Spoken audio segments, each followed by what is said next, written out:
to look up anything.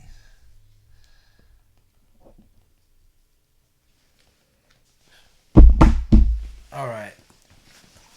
Just be careful of your finger tapping, any snapping, or any fidgeting, or anything like that, because this shit's rolling, as I've learned and JT's taught me. Yeah. I gotta stare at Tyson when he touches this.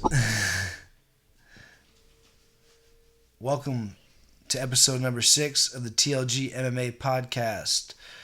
I'm your host, Tyson Lee Griffin, with your audio tech, JT, and our guest today, Junior Juan Gutierrez. Oh, I don't like him. Hey, that's your name, bro. You know, I don't like my name, Tyson Lee Griffin. Yeah. I used to hate Lee. I used to hate my mom calling me Tyson Lee when she'd get mad at me. Tyson Lee Griffin. I used to cuss her out. Tell her, don't ever use that name. Call me anything you want. Just don't ever call me my dad's name, because I wanted to try to disown it. That's just funny. People still do that to me. Yeah, well, we'll get into all of that, and I don't have to use that. I know you like Junior, but you are who you are. And I guess without further ado, we'll get into who Junior is, how we met, and just talk a little bit about life, you know? Junior's one of my students I met at the gym I used to have before the pandemic started. PFMMA, Performance Fitness and MMA. It's also where I met JT, or Jump T. And yeah, I guess I'll let Junior tell the story of Junior. I'll ask you this question. Yes, sir. First of all, how you doing? I'm good. I'm happy. Right on. Glad you're happy, Junior. It always makes me feel good to see you happy. Thank you. And yeah, I'll just ask you this question: how did you end up walking into the doors of PFMMA? It's actually a funny story because I know you love this story. Everything happens for a reason. That's what I've learned in life. At the time, I think this was 2016, and I was working in Truett in White as a lumberyard guy. And one day, this customer came in. His name is Aldair, yeah, Mexican dude, and he's like. Remember, you don't have to say all the names. It's all good. Keep on going. Anyway, so say his last name, you know. Anyway, so he's like 2-3 years older than me, and so he thought he could call me son, and I'm just like thinking like, hey bro, like when I was born, you're like 3 years old or something. You were probably still shitting your pants. Like, what are you talking about, son? You know. So I'm like, okay, whatever, you know. I'm like, don't make it a big thing, Junior. But I'm like, it's cool. I'm your son. But at least you're my daughter, you know. And so we're going back and forth, right? And so he's like, hey man, have you ever driven by Freeway 580 or 580 or 80, I think. He said, yeah, there's 580 and 80. And 80, yeah. He's like, there's a gym called PFMMA. There's a big sign. He's like, you seen it? I was like, yeah, I think so. He said, what's up? You want to meet up on Friday? I was like, sure, okay, let's do it. And so I think the day when he called me out was on Tuesday or Wednesday, I can't remember. So then Friday came along, and then I went there with my coworker because he wanted to go watch. And so we went, and I didn't know much about MMA. I used to watch a lot of boxing growing up because that was around or available where I was growing up. Anyway, so we got to the gym, and I remember my coworker, they knew who Coach Tyson was, you know, and they're like, oh man, you fought Rafael. I said, oh cool, like let's do it, you know. So then I remember we started. I'm waiting for this guy, you know. It's like I can't remember. I think it was like 5:00, and I'm waiting for this guy. You know, he's teaching us how to, you know, wrap our hand. But I kind of had a little experience, so I'm wrapping my own hand. And then that's where I first met Tyson. And then I remember the guy never showed up. But anyways, like I'm thankful that we had that little interaction, you know, because I got to meet a lot of great people, like also like JT, you know, and just being at that gym, you know, like my life just went up, you know, and little by little, you know, you just you're not a rocket or anything, but like I appreciate the people that I met in PFMMA, and it really changed my life. Like growing up, like friends was everything to me, and so I got to have a lot of those.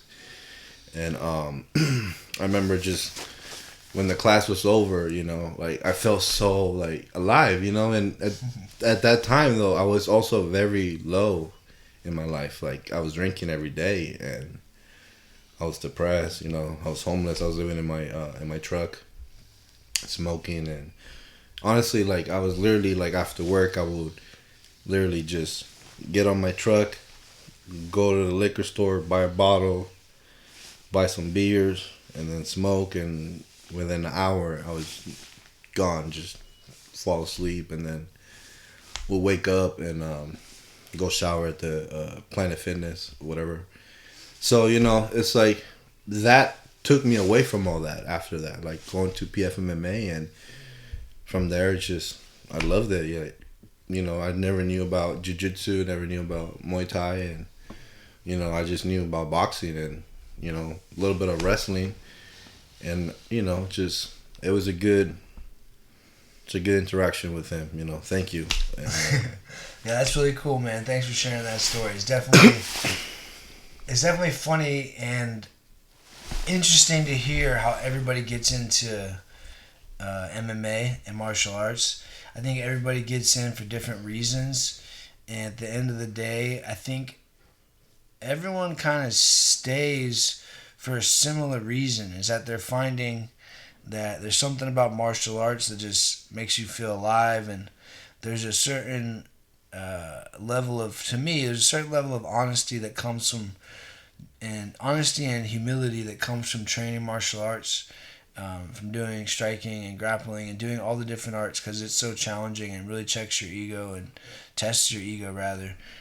It's up to you to keep your ego in check, you know. Sometimes you don't, and that's why I nicknamed Junior Patience, because his lack of patience got him to show up. You know, he was ready to go, but his patience is what kept him around, and that's kind of the balance that you need. You know, you got to be able to work hard and get after it, but also be patient and enjoy the journey of martial arts, because it's hard to learn, can be frustrating to learn, but at the same time, it's, to me, super beautiful, because you can build relationships that last a lifetime, and that last, you know, after, you know, gyms even close, you know. And that's something that I've had to talk to people about, or at least had to talk to people about.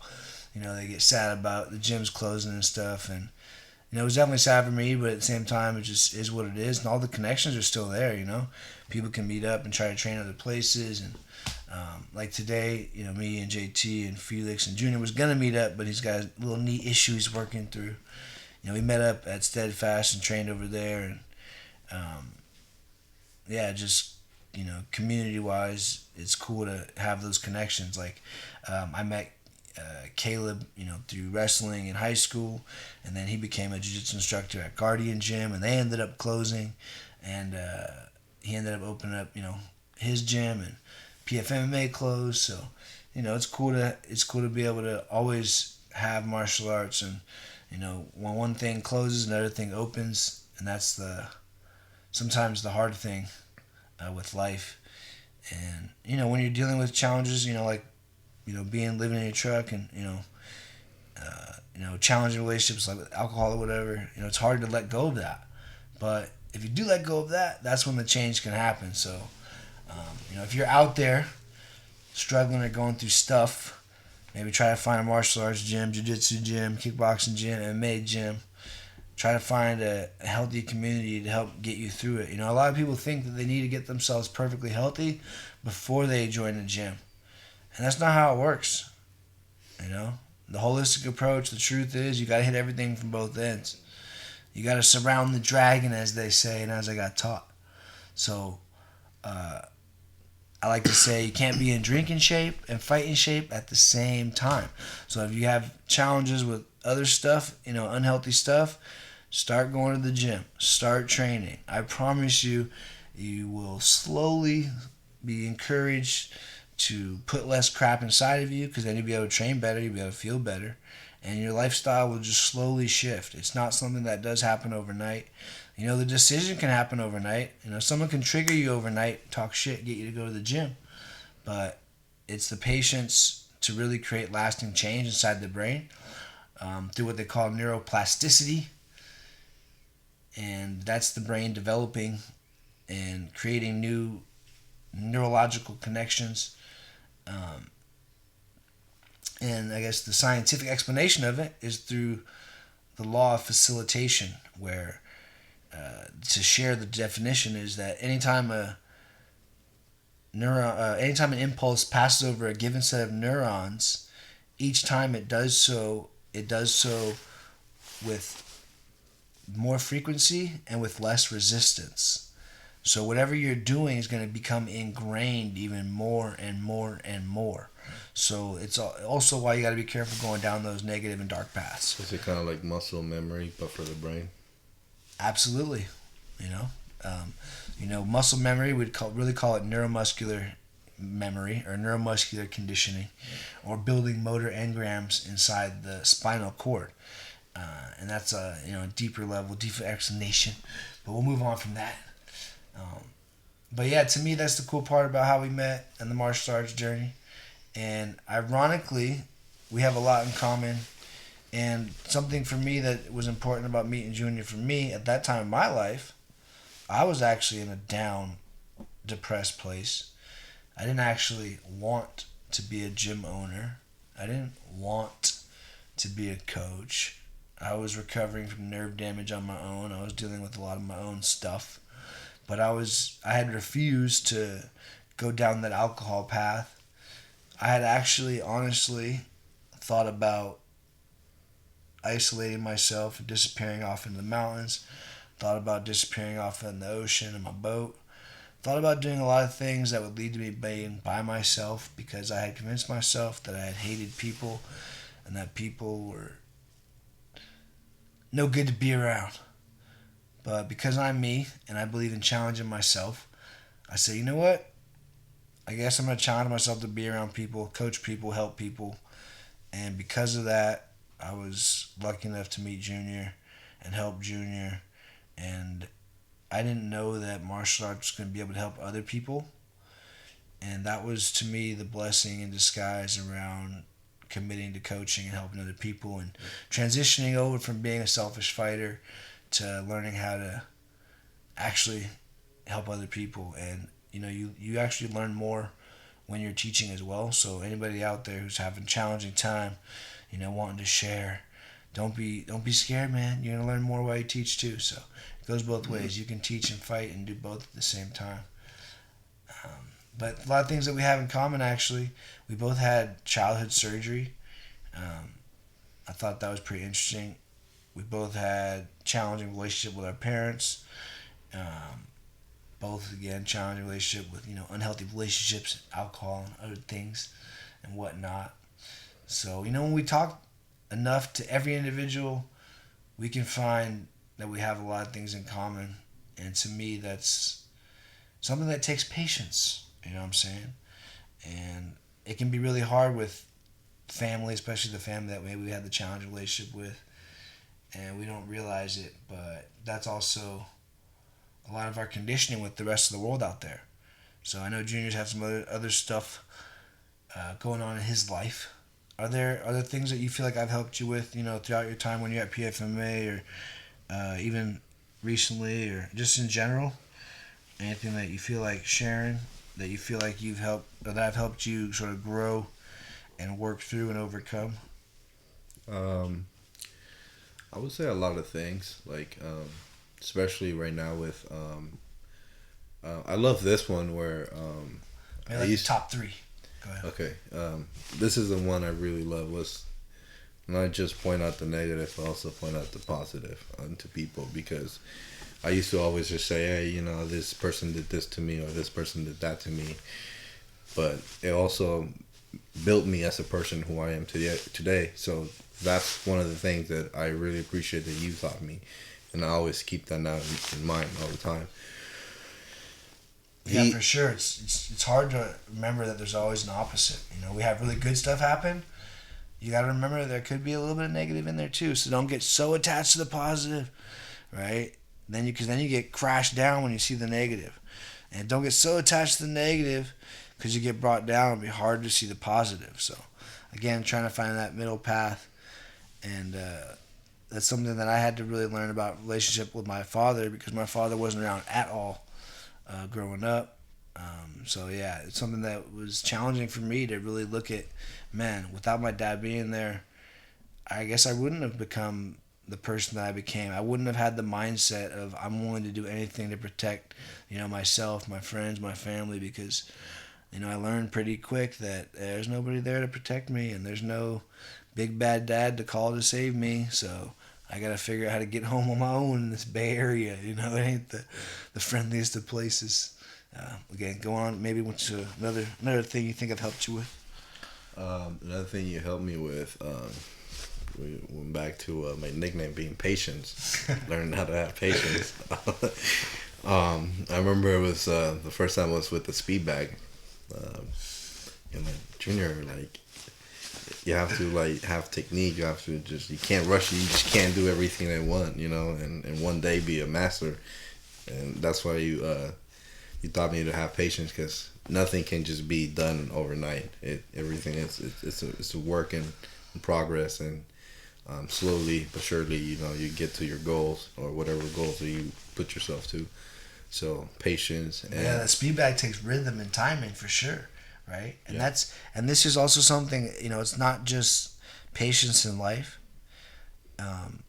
You have to find the right rhythm and the right timing with things, and that's also important to have patience, but also to be aware that the rhythm and the timing of life is important to pay attention to and to get on board and to not just sit back and only roll with the punches and just be floating in the ocean, rolling with the tide and the seas, because the tide and life can really jack you up.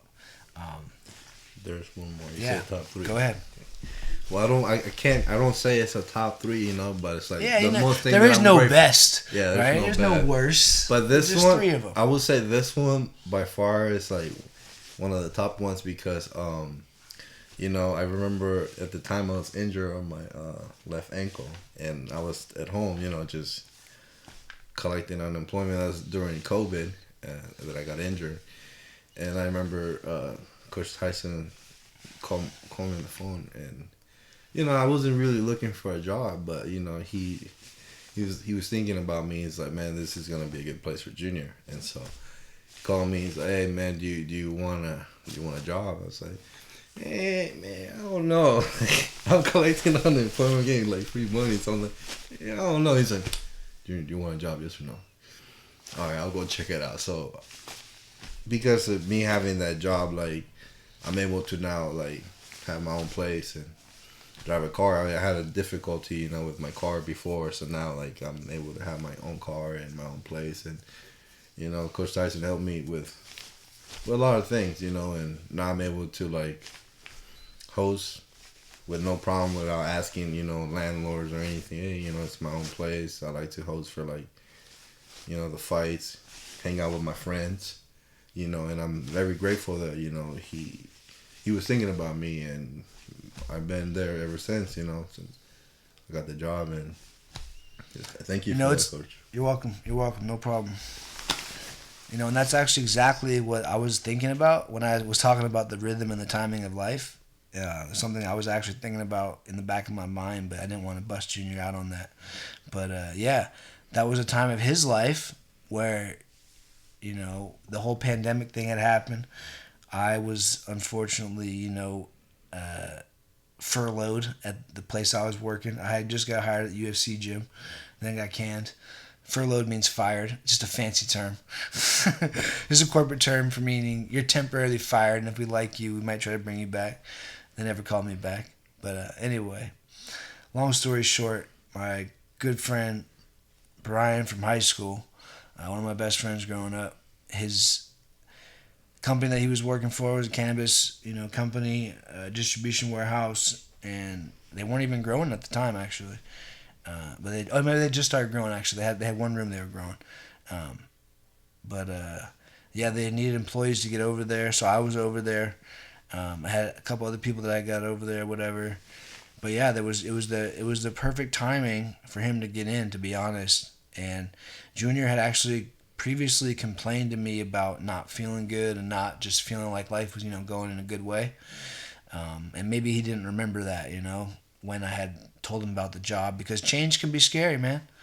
Even positive change, you know what I'm saying? Sometimes it's easy to sit in that, the easy uncomfortableness. Like, well, fuck it. At least I'm getting unemployment. At least I'm barely making it by.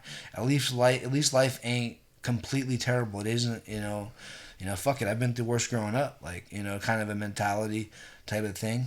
I think a lot of people get satisfied sometimes in life and in situations. They get a little bit comfortable in that discomfort. Well, fuck it. Be more uncomfortable. Go do something completely different. Maybe not completely different, but step outside your comfort zone and grow. You can always go back, right? You can always go back to unemployment. You can always go back to living life a little bit easier, a little bit more mediocre, right? But I dare say, why not get after it and go for it? So there was a time that they needed to hire somebody to grow in the grow room, and I knew Junior was somebody who was enjoying cannabis. And he was a dab machine. He's my dab coach, to be honest. I didn't know much about dabbing and concentrates, and we'll get into that actually. We'll get into some dabbing and concentrate talk. Nice. And why Junior's even, as much as I would call him my dab coach and the person I've seen take the biggest dabs, I know he's even talked about cutting back and reasons that it can be unhealthy. So maybe we'll get into that. But at the time, I knew they needed somebody to grow. I knew that growing some flowers, even though it was indoor, I knew growing some flowers would be therapeutic for Junior. I knew getting involved in the cannabis community would help him on the cost, because the cost of cannabis and that dab shit is crazy expensive. Yes. And it's a much better medicine than the alcohol. And unfortunately, alcohol is super cheap, and that's why a lot of people are, I don't want to say forced, but a lot of people choose to self-medicate with alcohol because it's a much cheaper alternative. Same thing with pharmaceutical drugs. Sadly, alcohol and pharmaceutical drugs are becoming readily available, cheaper than ever. And, I'm not a doctor. This is no health advice, but these are just our experiences and the things that, we've done and learned from. And I suggest that you become your own best doctor, your own best coach, and maybe take some of this stuff as, food for thought. But make sure you talk to your doctors, and be careful if you're breaking free from the chains of chemical addiction. Sometimes, a doctor is needed or a coach is needed. So be careful with chemical stuff out there.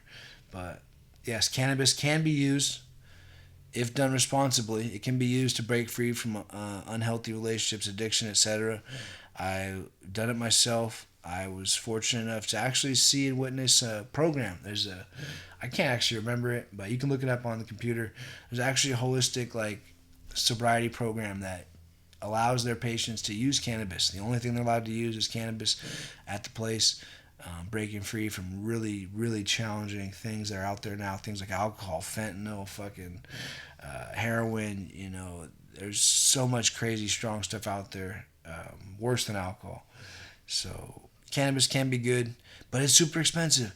So I knew Junior working over there, getting involved with the cannabis community would help him, because at the end of the day, real cannabis community, the original movement, Compassionate Care Act about cannabis, is about helping people heal and using cannabis as medicine, not just for profit, not just for taxes, not a lot of the stuff you see in the commercial cannabis industry, unfortunately. But on the backside, in the deep core of it, the cannabis community is still taking care of each other. And, it's kind of one of the reasons I encouraged Junior to get over there, start growing some flowers. So tell me, how was your overall experience now that you've learned to grow flowers successfully many times, and enjoying part of the cannabis community?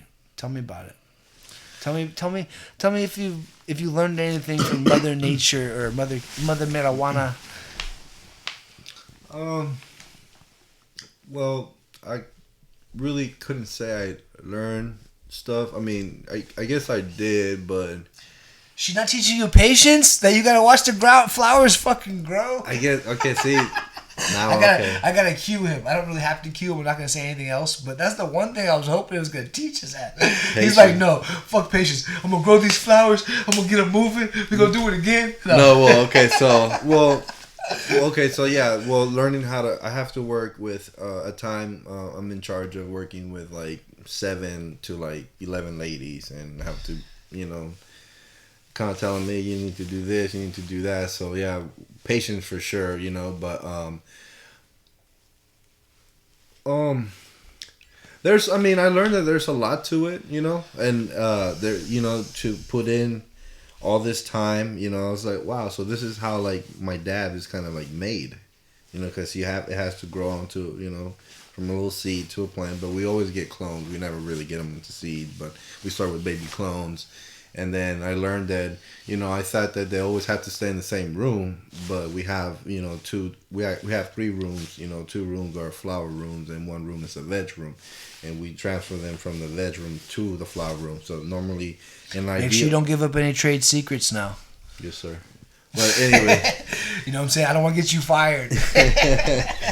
Anyway, so we have the veg room and stuff, and, learning, like, just making sure everything is clean, disinfected, and because at the end of the day, people consume this stuff. They eat it or they smoke it, so it goes into you. So we have to make sure that it doesn't have any mold. We have to make sure we disinfect everything with ethanol, alcohol, whatever. And it's a process, and that's for sure. Flowers, cannabis, growing, dabbing, whatever it is, medicine is a process. And I think that's important for people to understand and learn. I think that's cool for Junior to learn that. At the end of the day, everything's a process. It's the challenge that we all have with this digital world, right? Now we can just get these connections, this information, and listen to these conversations so fast. It's an awesome thing, but it also a little bit negative, right? Growing and having medicine that is a process keeps us connected with nature. The reality is all pharmaceutical drugs and all things that man makes is really just something that's trying to imitate something in nature. And that's just the truth of it. So, but it is cool that you learn to grow, good, clean medicine, because that to me is a problem growing up smoking indoor cannabis and growing up just smoking cannabis in general. A lot of stuff isn't grown properly. Yep. It isn't grown right, and that is the benefit, I believe, of the commercial cannabis industry, that it is grown properly, the mold is tested, and metals are tested, all kinds of other things. So there are some benefits, and that's for me the holistic approach with cannabis. I've gone from smoking, trying the dabs and realizing it's not for me, way too strong for me. Too much THC and just cannabis in general can be toxic in the liver. And I've gotten myself away from smoking indoor flowers much and more sun-grown, outdoor, growing my own. And that's sort of my medicine, or my marijuana as medicine journey. You had something you were going to say, Junior? Yeah, the train just left. It's okay. I'll come back. Yeah, if it's important, it'll come back. I like to take a couple deep breaths. Yeah, I always say the brain. Go ahead. No, I remember it had to do with stuff that I learned with the cannabis, but yeah, we take a few deep breaths, and the body remembers. I always say the brain is silly, gets in the way. That's something else I taught Junior, but I like to teach myself. Learning to use the word silly instead of stupid. Oh, yeah. Because for me, if I start saying things like stupid, I will go on a much more negative path of, I think it's adjectives. Is that what it is? Or whatever that word is. My grammar's not the best, but sometimes it's important to keep it simple. But yeah, if I'm not careful, I say things like stupid, I'll get into really negative talk and a negative pattern. And we gotta be careful, because our thoughts and our words, they are powerful. To use the techniques of the 4 agreements from Don Miguel Ruiz, the word is magic, And we got to be careful using black magic on ourselves, black magic on other people. We got to try to use more positive magic. You know what I'm saying? Can you give me one Example of black magic? I'm so glad you asked, Junior, because we were just talking about this. You don't realize it. I'm pretty sure. Maybe I'm gonna be wrong, but I think you had an experience using magic last night. Yeah, I figured. I knew you were gonna bring it up. Junior had a cool story of not being so patient, or maybe being patient. He was caught in the grips of being patient, not being patient, being patient, not being patient. And then he got taught about his patience. And then somebody else was patient with him. And he's lucky he didn't get a speeding ticket last night. So tell us, Junior, how'd you use your magic? How'd you use your black magic and your white magic? I don't know. We'll see. Oh, man. Yeah, I see. Yeah. Just tell us the story. Well, so I'm heading to Winters, California, which is going up north. Towards 80? Yeah. It's actually east, but yeah, east, north, whatever, northeast, whatever you want to call it. Towards Tahoe. So I'm heading out there, and we get to this after. And what are you driving? You driving He's got a fast Honda, you know. I have a 2018 Honda Accord, the sports edition. No, he's got that good job growing that cannabis, that commercial weed. He got that good job making that good money. Got his sports edition cruising. And what happens while you cruising your sports edition? So you feel like you got a little power, If someone wants to go, we can go, So. Anyway, so I'm driving, and so this guy is like behind me for like the next 5 minutes, and I'm just looking at my mirror. I'm like, man, there's no cars. Like, you can pass me if you want, but I could have just merged onto my right and let him pass me, but my stubbornness, like, no. You could have used some white magic and been all nice. But no, I was just like, no, my evil side is like, no, man, stay here. You just stand your ground. So I'm driving, and I'm like, okay, you want to go? Let's go. So I speed up a little bit. I'm going like 100, But then dude's like on my ass again. I'm like, oh, okay. I want to have more fun. I guess the evil guy's like, man, I think he wants to go faster.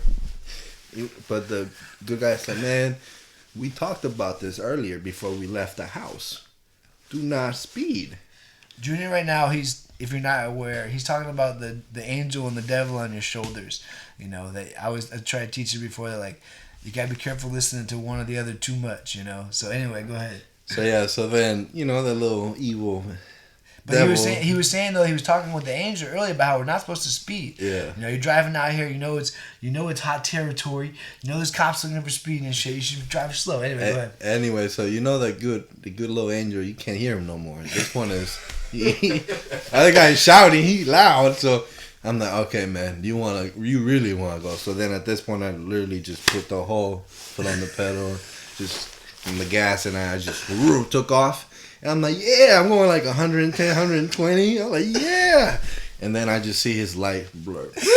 I was like, I literally just went like, bro, are you serious, man? And so I started going to 110 real fast to like 70 and 60, just slowing down, merging to my right. I'm like, oh, you gonna pull me over there, Junior? I told you, man, not to do it.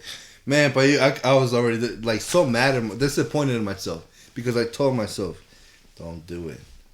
And the first thing I told myself, I went and I did it. So anyway, he just passed me and he kept going.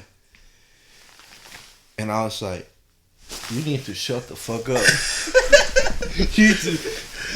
The angel is like, what I tell you? He's pointing at the angel and the devil right now. So the devil needs to shut the fuck up.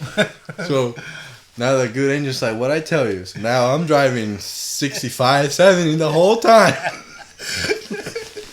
And I was like, man, I think this is God telling me, Junior, chill out, man. You should listen to, little angel, but not the devil. But that's not the most extreme example of using the word as magic, but that is using the word and the thoughts on yourself and the people around you. So, while we're talking today, we're using the word as magic, and I kind of prep Junior on some things when we're talking to make sure he doesn't just share crazy random stories. And that's what I've learned, is that growing up, we sometimes, and even now social media, we share crazy random stories and trauma.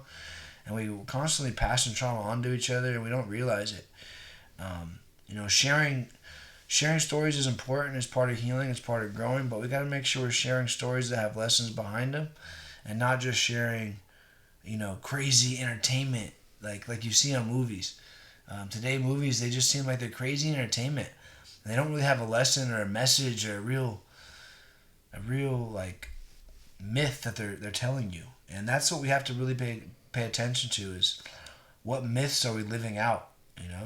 Are we living out the myth of the hot rodder on the highway who's running from the cops, or speed racing with Fast and the Furious? I know I did it. I watched Fast and the Furious. I lived out that myth. I had my Toyota Celica. I was e-braking corners and sliding sideways, breaking my steering arms, having to pay for new parts and all kinds of stuff. But then you eventually grow and you learn to do things a little different, and you learn to let go of some different myths, and try to live out good, healthy myths that keep us here, and be impeccable with our word, and make sure again that we're sharing these stories that have some good lessons behind them, so we can pass these things on to future generations and make more wise elders. I think we need to make more wise elders. I think we've unfortunately people discredit elders. They like to throw them with the baby out with the bathwater. As soon as people get old and disgruntled, they try to pretend they don't know shit. And I bet everyone now looking around like, man, I bet those old folks were right. We should have listened. We should have listened. Things are getting a little crazy out there. That's real talk. Right? I mean, they're telling you because they probably lived it they experienced it. And, that's what I learned, especially with your parents when they say, do good in school. Do good in school, right? Right. For a reason, right? Because you don't do good in school, what are you going to be doing? And I think, unfortunately, we don't really get taught why. Why are we supposed to do good in school? Just because you're supposed to get a good job and make good money and do all this bullshit? Well, a couple truths I know about this and that I heard and I learned holistically. And I guess just factually, Paul Chek shared that schools were designed and built by slave owners, unfortunately, to convince us to do same shit every freaking day.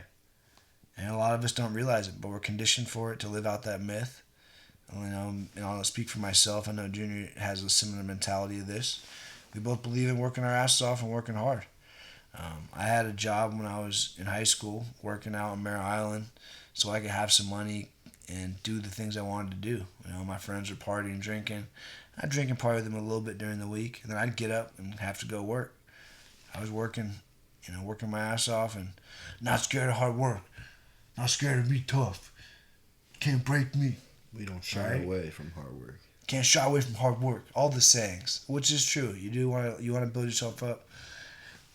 But at the same time, you want to make sure, and it is important, what I want to share, it is important to learn how to do school. It is important to learn how to do school and be good at school, so that way you can be good at business. You can be good at life, and you can be good at a job. Now, you got to ask yourself, what kind of job do you want to work for? Do you want to work for yourself? Do you want to work for somebody else? If you don't do good in school, you're going to have to work for somebody else. And that's what I learned. My best friend Brian, that was the CEO of that company I was just talking about, he got good grades. He got A's in school, And I allowed myself to live out the myth of being a dumb jock. Just getting 2.0, just getting C's and getting by. And truth is, I'm looking up right now at my Academic Achievement Award plaque, because I made honor roll. 1 year in high school, I decided to drop that myth of being a dumb jock. I decided to see what would happen if I actually applied myself in school. And lo and behold, I got a 3.0. And the truth is, living out the myth of the dumb jock limited me from going to sports in college, going to college and playing sports, and getting the type of scholarships that I dreamed about getting. So, don't have to become a slave and build somebody else's dream. You do have to get good at school so you can be your own boss if you want to build your own company. You do have to get good grades in school if you want to get a scholarship as an athlete, because nobody wants a dumb jock on their team. And I let go of that myth. I applied myself. I was at a pretty hard school. Albany High School is not an easy school. So getting a 3.0 wasn't the easiest thing. It wasn't the hardest thing in the world either. Just took some focus. Took not hanging out with the knuckleheads after school.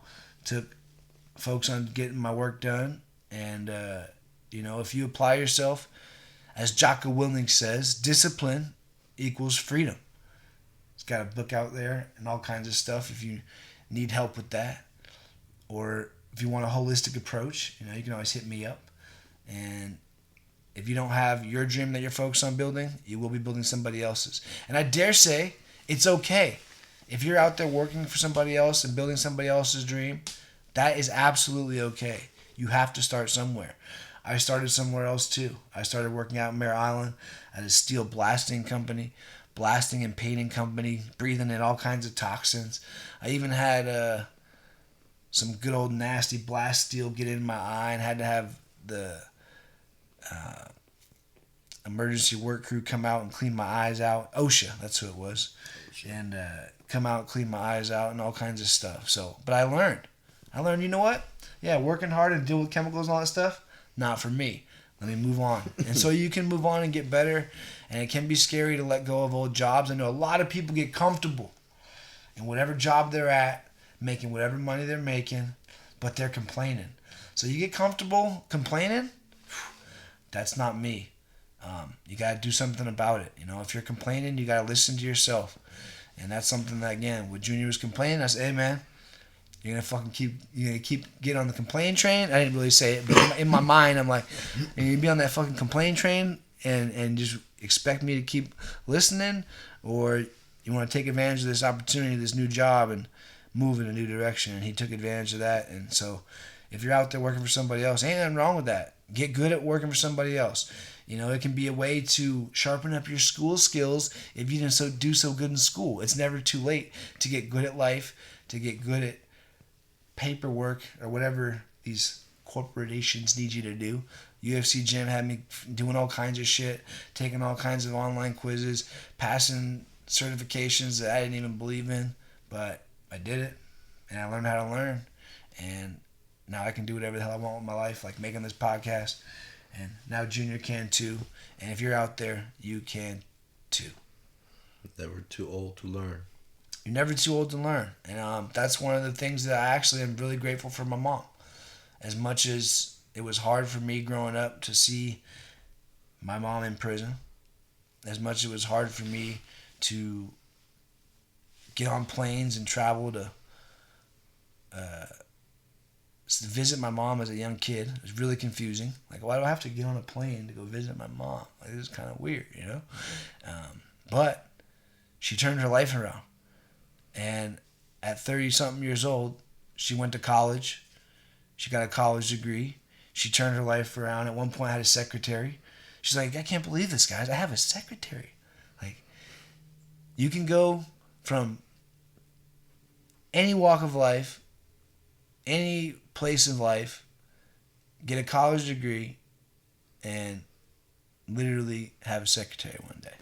So this is why whenever growing up and fighting, people would interview me and ask me who my heroes were. I was probably the most boring interview ever, or it was the most cliche, or it was just so true that nobody really cared to believe it or listen to it or make a big story about it. But people would say, who's your hero? And I'd say my mom, to be honest. Fighting's about facing adversity, and my mom's probably one of the question for you. One of the toughest fighters I know. My bad to interrupt. No, you're good. But, who is your hero now? Like, I never really thought of that. I don't think I have a hero. My hero's changed, man. You're my hero. You're one of my heroes. Things you've been through, bro, heroic. Trust me. Some of the stories you've shared with me that I'm not going to put out, it's not my stuff to share. Some some of the stories you've shared with me that you've been through and challenging experiences with your parents, heroic, from my opinion. And that's what I've seen. Unfortunately, a lot of the people I've seen in MMA, they've been through really challenging things, and it's something that I've had to actually learn to change in myself, though, because I can't really put you or anybody else too much on a pedestal, right? As much as I can say you've done some heroic things, there's some other things that I don't consider very heroic that you've done, but again, to be conscious and aware of those opposites is what's important. And what was I saying? Oh yeah, heroes. For me, the heroes are kind of changing. It changes all the time. I find heroes in everyday life, and that's what's cool to me. And I think more important for us to do. I think there's a hero right next door to me, my neighbor. He's an only child. We complain about our siblings and all the bullshit we gotta deal with our siblings. JT, are you an only child? I got a sister. Just making sure, guys. We complain about the shit that we got, right? Well, he's an only child, and now he's taking care of his mom, and he's got no one to help him. Sometimes he has to, ask me for help, or ask his friends for help, ask his neighbors for help, and it's cool that he's got, people he can count on, and not everybody's got, good neighbors, and not everybody's got siblings to help them. So to me, when I look at that part of his story in his life, man, he's a hero. I think that's what we need to start doing, is looking at everyday heroes around us and stop letting Disney tell us who the fucking heroes are. These Marvel heroes are fake. It's not a real thing. We gotta stop looking at these myths that are so unrealistic and irrational and just entertainment. And, or, I dare say, take those motherfucking myths and walk it out and try to live it for real. Become X-Men. Become, Wolverine. Fucking become all that Spider-Man shit. Become Spider-Man. Yeah. You know what I'm saying?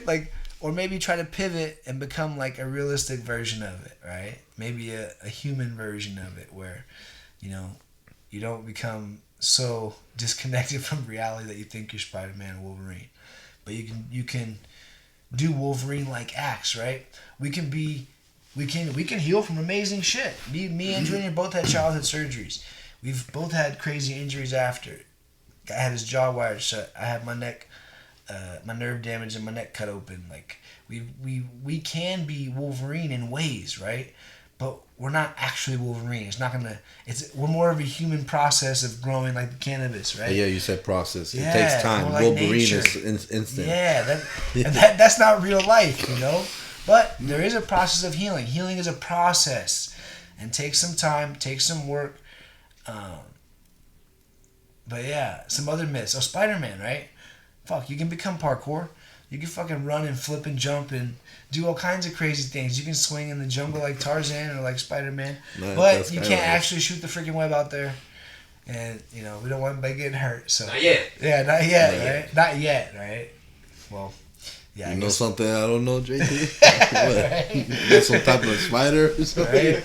Those Indians, man, they're keeping those secrets. But yeah, I think there's heroes around us, heroes in everyday life, and that's kind of the guests that you might start to see on the podcast is people like Junior and other people that I consider everyday heroes. And even my mom, try to get her on here maybe. Maybe my dad. We'll see. I thought about who my heroes are. Yeah, who are your heroes? I don't know who they are, but whoever are people that are like generous and like to help the less fortunate people, I think those people are my hero because those is one of the things that makes me happy. So basically, what you're saying is a saint. That's what saints are. Is it? I mean, pretty much. Their job is just to live and help people. But yeah. Well, I mean, there's always some people that takes their time. I dare say you're supposed to become the hero of your movie. You're supposed to become that guy. That's what Joe Rogan says, right? Isn't that the quote? Become the hero of your movie, I think is what Joe Rogan says. So, life is a movie. So I think you need to become that guy, Junior. When you first came into my gym, I don't know if you remember, but I remember. I think it's just something that's interesting about my my level of awareness. I focus on the deep things that people say. I have a hard time paying attention to the shallow bullshit. I'm not gonna lie, but I will never forget this, because you know, although that guy didn't show up to challenge you and fight you. I remember you telling me that you had a challenging life. You know, you didn't open up to me then and tell me everything, a lot of things, but you had told me you had a challenging life. You told me that you wanted to live in a way that was going to help other people and other kids to have a more positive life. And that's something that I'll never forget. And so I think that's why your heroes are who they are, even though you don't know who they are yet. Because that is the light inside of you. That is the good angel on your shoulder. That is your soul talking. That is the quiet voice. And that's the one that you got to listen to and follow. And I think that's who you want to become. I think that's what everyone out there needs to pay attention to, is that quiet little voice. You mentioned that too. That quiet voice. That quiet voice is your soul talking. It's not very loud. Sometimes the ego can impersonate the soul and get really loud and try to convince you. Like, for me, I notice with food, right? If I really want something, I want to eat a steak. Yeah. That's not my soul, right? But sometimes my soul is like, hey, man, we need to eat a steak. Like, we haven't eaten steak in, like, a while. Like, we need to eat a fucking steak. Like, if you don't eat a steak, you're gonna get really snappy with your next client. You're gonna be really, like, impatient. Like, your brain's not gonna be working that well. And that's, like, I can literally feel when my soul and my being just needs some meat. Because I've actually tried not eating meat and doing other things. But yeah, listen to that quiet voice. Respect it. Listen to it as your guide. Let it follow you. And keep that in line with your dreams and your goals. And be careful listening to that, that shadow voice, that darkness.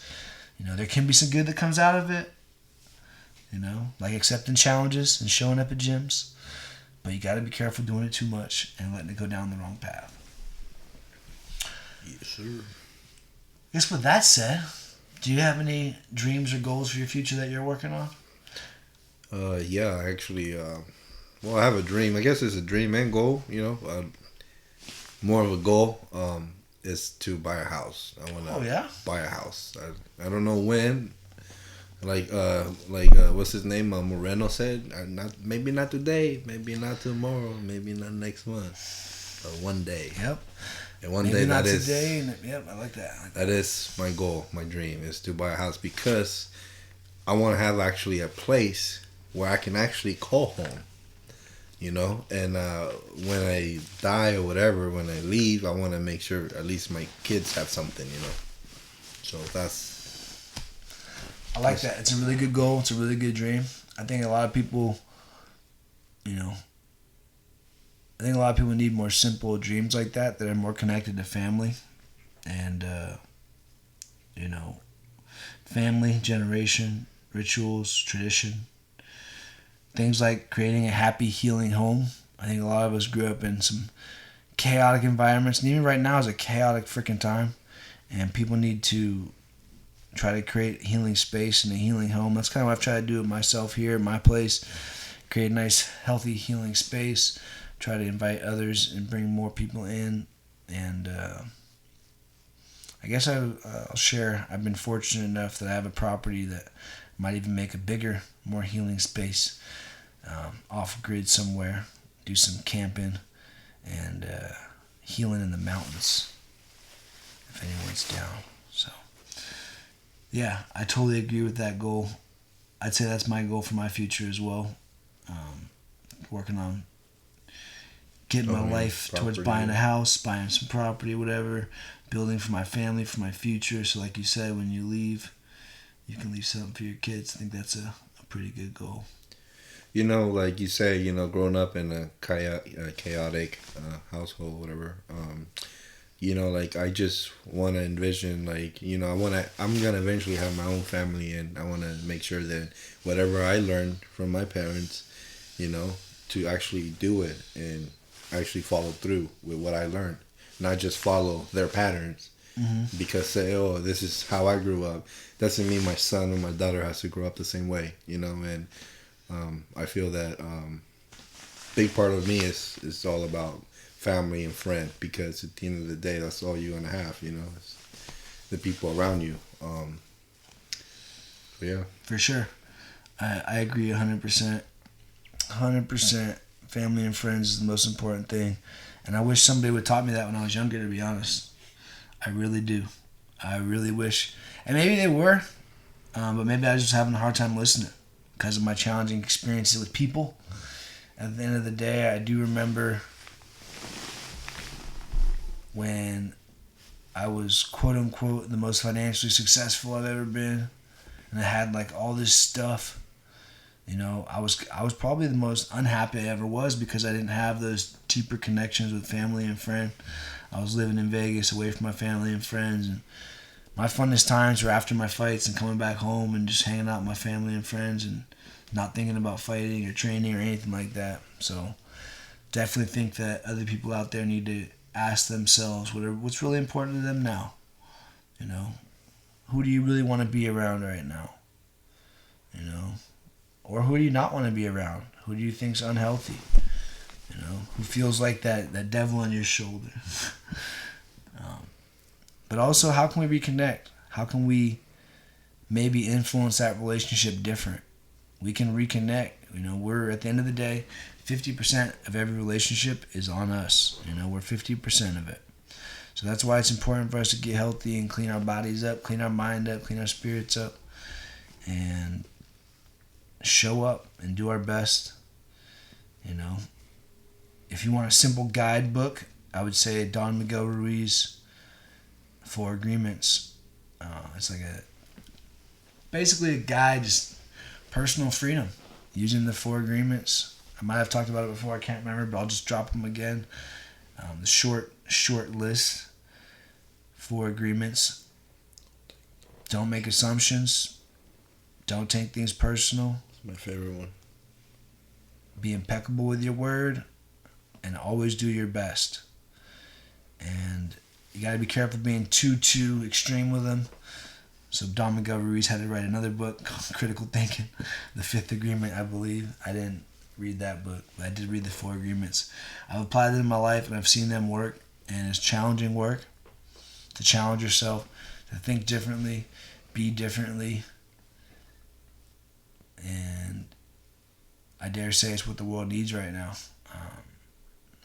Or are you just going to keep reacting to everybody? You're going to keep reacting to that car behind you, keep driving faster, not get out of the way. You want to die on your hill of being right. Like you said, ego probably. Yeah, your ego, right? Everyone gets so caught up. That's why we got to be careful. It's good to have an ego. We absolutely need an ego. We don't want to let people push us around, punk us, take our stuff. But at the same time, gotta be careful leaning into the ego too much, because it can hurt us. And that's the other side of thinking that being tough all the time is good. We can be tough for the wrong reasons sometimes too.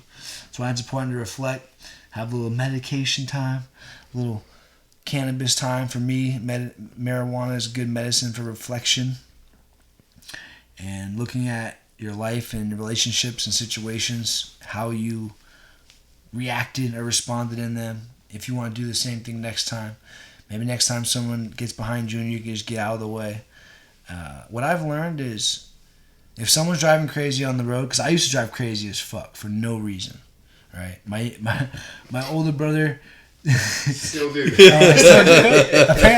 Apparently, I still do. What was the name of that beach we went to? Muir Beach. Yeah. Is it Muir Beach or Stinson? Stinson Beach. Oh man, I know JT loves going on those roads. I guess I drive a little crazy on the windy roads still. But what I meant by crazy is trying to pass people on the roads. I definitely didn't try to pass anybody on the windy roads. Did I? No. Imaginary people. Imaginary. Yeah, this guy. All right. Well, yes, I definitely drive fast, but I don't drive as crazy, believe it or not, as I used to. And I guess what I'm saying is, even if I am driving crazy, if I see someone driving crazier, I actually I like slowed down and like did the same thing Junior did. I actually slowed down though. I didn't speed up. I was being a dick. I was just, doesn't even make sense, right? But what I really learned and got to place in my life now, I see someone driving crazy on the road, I say this to myself. What if that person is in a hurry because they're trying to get to the hospital because their wife's having a baby? Or what if that person, what if that person, someone's dying? Like, what if they actually have a real emergency and you're getting in the way and you're not helping? So, one way we can reflect on relationships and ask ourselves, how can we say yes? How can I help that person? Instead of saying, no, I'm not going to get out of the way, how can I say yes?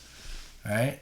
Then you have to be careful. You got to make sure that you're in balance, that you're not just saying yes and giving love unconditionally without thinking about yourself. You don't want to just say yes with conditions and, be selfish and like make sure it's even.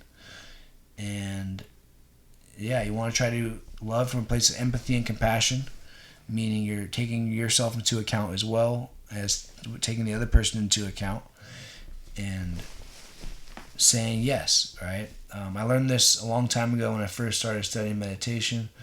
It was like the example they give is like when you're at work. Imagine like you're sitting at work, right? You're sitting at your desk doing your thing, no problem.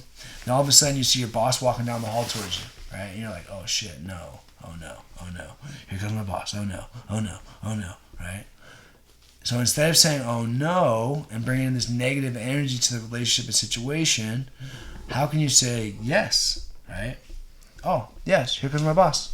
Yes, here comes my boss. How can I help him, right? So you've got to be careful saying yes to everything. I went on like a year of yes mission, just saying yes to everything.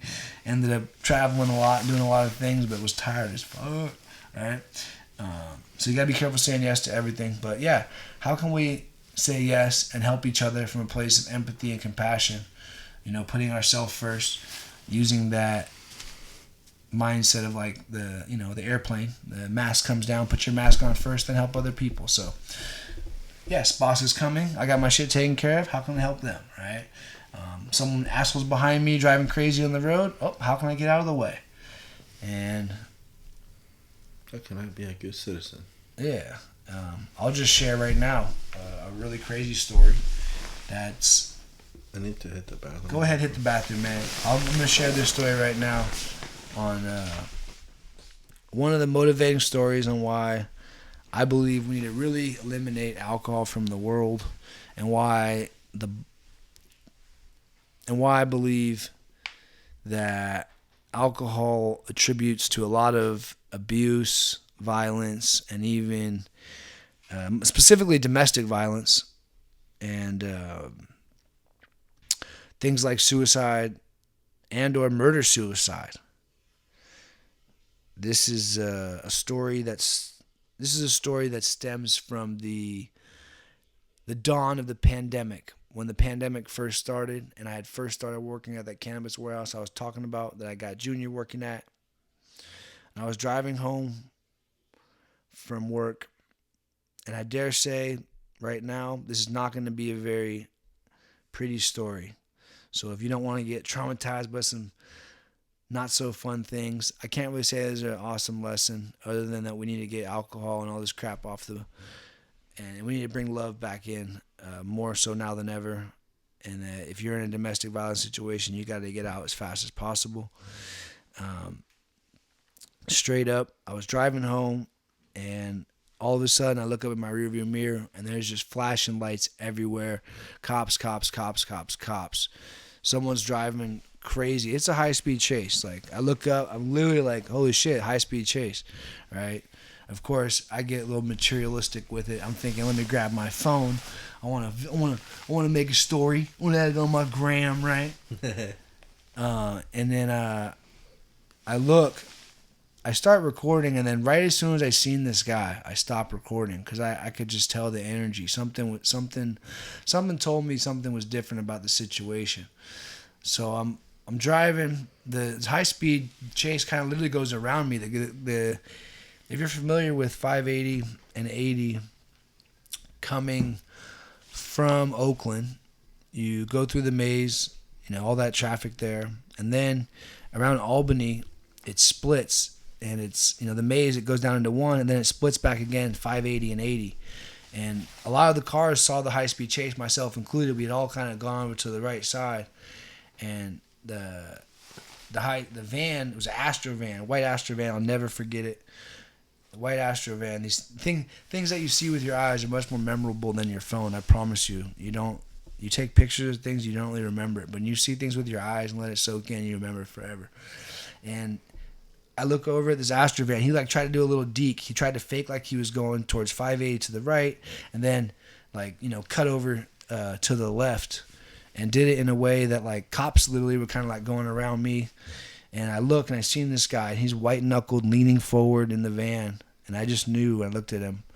I'm like, oh man, that guy's not stopping. He's not gonna stop. I kind of knew, or at least something, just my intuition, that quiet voice. The ego, the loud voice, want to grab the phone, but intuition, quiet voice, put it down, and just knew that somebody was probably not going to make it. And I just actually said a prayer. I just prayed that everybody involved was going to be as safe as possible, and hopefully no lives would be lost. And I ended up driving home. And the reason that I'm sharing this story is powerful to me is because I ended up driving home, the house that we're at right now, and I could hear all the sirens getting really close. And the guy must have dipped into Richmond and crashed, and whatever happened was close by. There was a lot of sirens. There was helicopters started coming, close enough by. I got a friend who's a Richmond PD, so I texted him the next day and asked him about it. And sure enough, that guy had basically committed suicide by cop. He had, gotten off the freeway, and he started ramming cops. He wasn't stopping. That was Oakland PD. I had noticed that it was Oakland PD. Usually, jurisdiction-wise, people don't follow outside of city limits. So the fact that Oakland PD is on the highway chasing this guy, it means it's something serious. This is just things, I guess, that I'm aware of when I pay attention to details. I know too many things. But the reason knowledge is power. Yeah, I guess. No, so it's funny you say that. Knowledge is potential power. Don't look where my eyes are looking all the time, guys. That's how you can tell someone's paying attention to you. But yes, knowledge is potential power. Applied knowledge is power, right? Because I dare say, something that you need to do that you ain't doing right now. We'll get to that in a second. Yeah, I know. We'll end on that note. We'll end on some good notes, some good lessons. But yeah, so the story that I heard around this gentleman is that he had just taken someone's life, a female's life, and just dumped the body and was on the run. And that's why Oakland PD was after him, and they didn't let him get away with it. And I don't know what the relationship was. I imagine it was something domestic or whatever it was. It's not right. And this is something that's super important and powerful to me. I believe it was today that Din Thomas, a former UFC fighter, was just writing for bringing awareness to domestic violence. Domestic violence is really serious. It's impacted me even recently because of a family situation. I'm going to not share much on that. But it's encouraged me to have to find different ways to heal and understand that we can't control other people. We just have to focus on ourselves first. And domestic violence is a cancer. I dare say a much worse virus than this crap that's going on. We got to bring back, again, a healthy healing home, healthy healing family system. These children need to stop witnessing and being traumatized and seeing violence against women. I dare say the old school, man. Old school. You want to be tough? You want to be a gangster? Very simple rules. No women, no kids. That was the very simple rule that was lived by. It was a rule that was lived by in war. It was a rule that was lived by in the gangs. And if you were rumored to have done something nasty or bad to women or kids, well, usually you got made an example of. So, just another reason I think we need to stop domestic violence. Because if you hurt somebody, you have no idea who's going to come back and hurt you. and or who's going to avenge that situation. And that's not what's right. I'm not saying we should go out and do that. I think we should get the law involved. I think if you're in those situations, unfortunately, you've got to use the legal system the best you can. I know sometimes it's not the most helpful. I know there are some cases, I'm not going to share all the crazy stories I've heard, but I know there are cases where the police don't help. But you got to try to get as many people involved as you can, so that way you can get yourself out of that situation. Reach out to different organizations. I believe there's a domestic violence, like a national domestic violence organization you can look up and reach out and find support. Because I know a lot of people that stay in those situations because they feel like they don't have a way out. They feel helpless. So, like we've been talking about on this podcast, change and doing hard things isn't easy, but it's worth it, and you can grow in a positive direction. And oftentimes we know what we need to do, right? I know I need to start this podcast to help more people. I know I need to keep being more organized in my life and being more disciplined and keep applying that 3.0 mentality, even if it's not natural.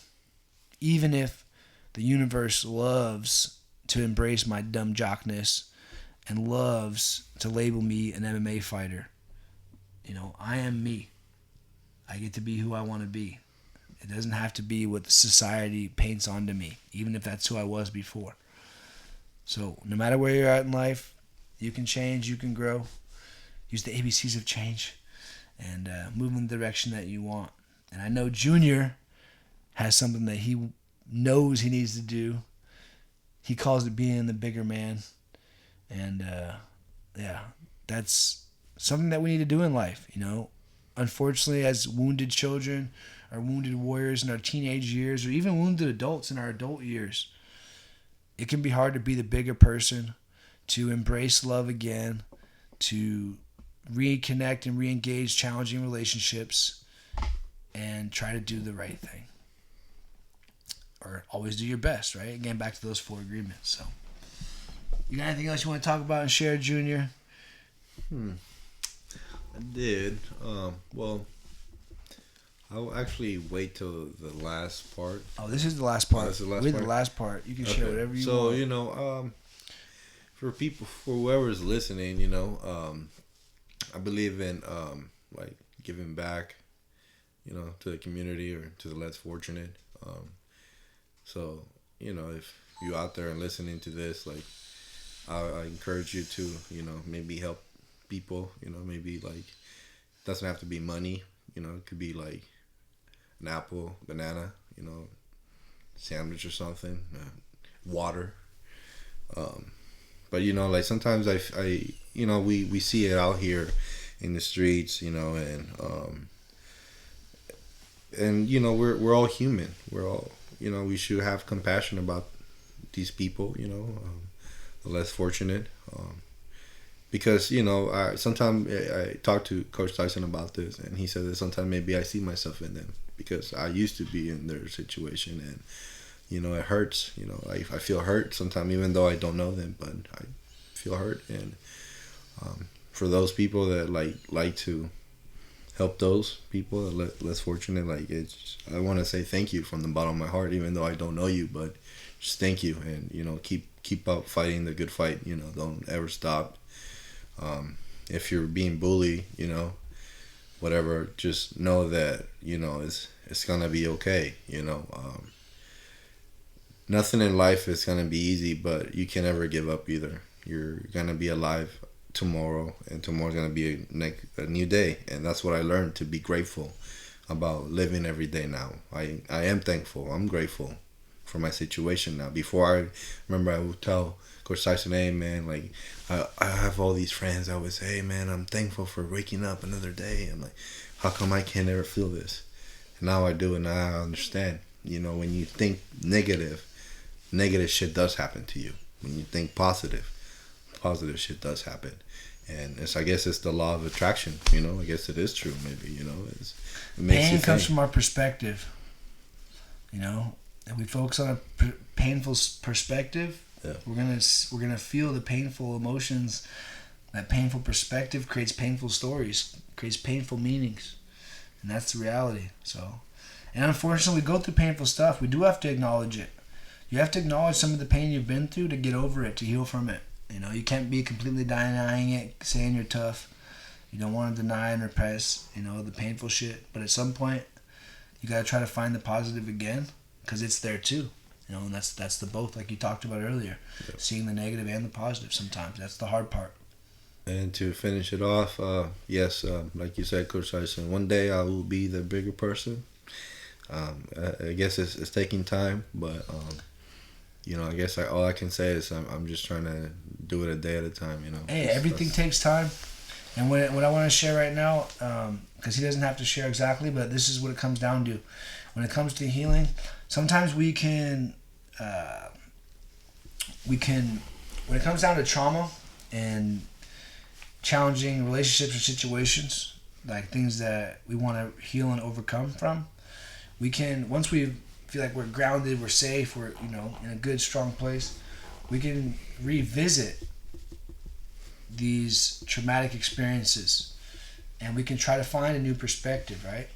So I think something's interesting going on in Junior's life that I'm going to share, because I know he's planning on it, and he didn't share this, but I will share it. Junior's not originally from America. If you heard an accent, he's from Nicaragua. And I remember I used to always give him a hard time and joke, because I would say, "Oh man, you know how to box? Yeah, you're Mexican, right?" And he's like, "Oh man, I'm not fucking Mexican, man." He's like, "Nicaraguan, man." So yeah, I used to always give him a hard time about that. So, but yeah, he's from Nicaragua, and he's been thinking about going back and visiting, right?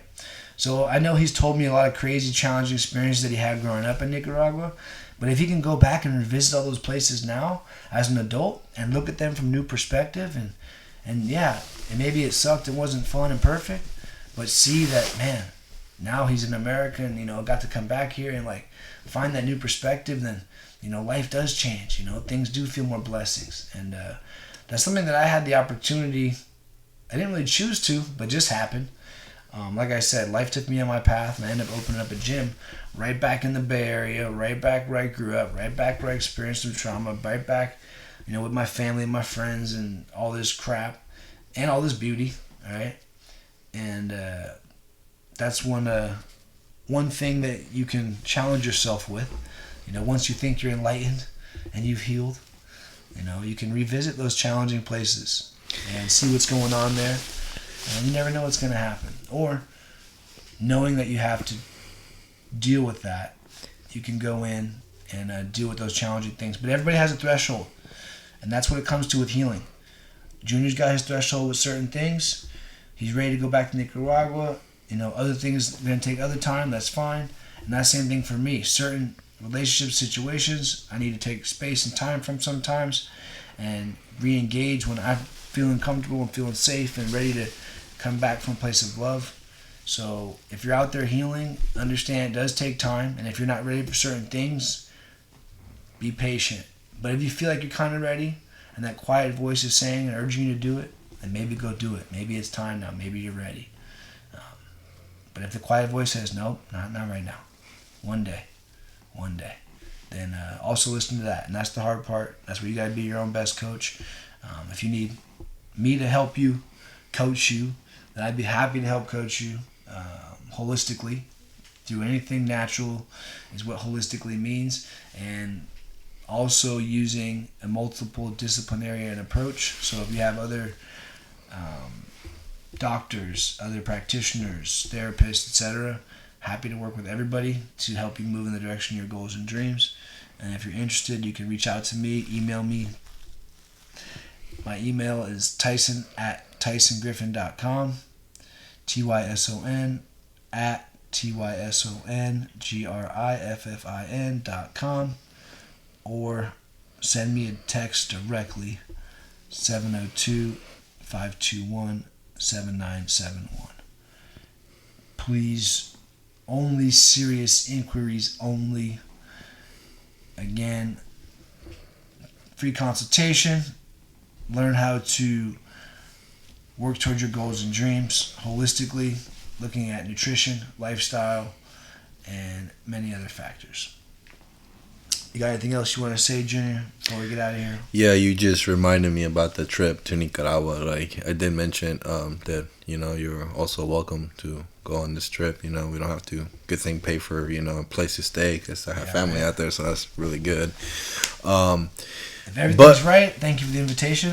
If everything's right, I will have some. But the thing is, though, that I heard is that you do need your COVID shot. I guess I'm not going then. Yeah, that's what I was thinking too. I'm like, I'm not trying to get my COVID shot, so it's like, what the fuck? Well, yep, I'm not trying to get no COVID shots.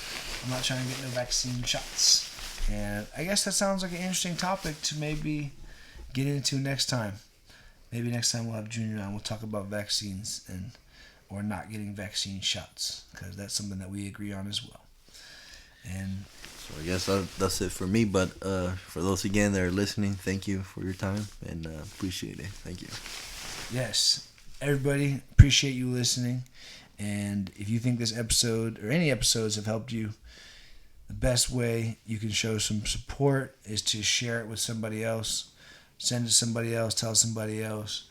You can also subscribe and send me any questions. If you got any questions or topics you'd like covered, you can hit me up on social media, on Instagram at Tyson Griffin and Twitter at Tyson Griffin. Send me a direct message instead of something in public, because people are on social media these days. Anyway, feel free to hit me up. And if you want to hit up Junior, you can hit up Junior. You want to give out your social media, Junior? I don't know how to even. All right, we're good. All right, everybody out there, give a little love. Help people that are a little less fortunate than you. We all need help. Everything is a process, just like the growing of the marijuana plant, just like the growing of our brains, just like changing. Everything takes time. Everything takes a little bit of patience. And peace, love, happy healing.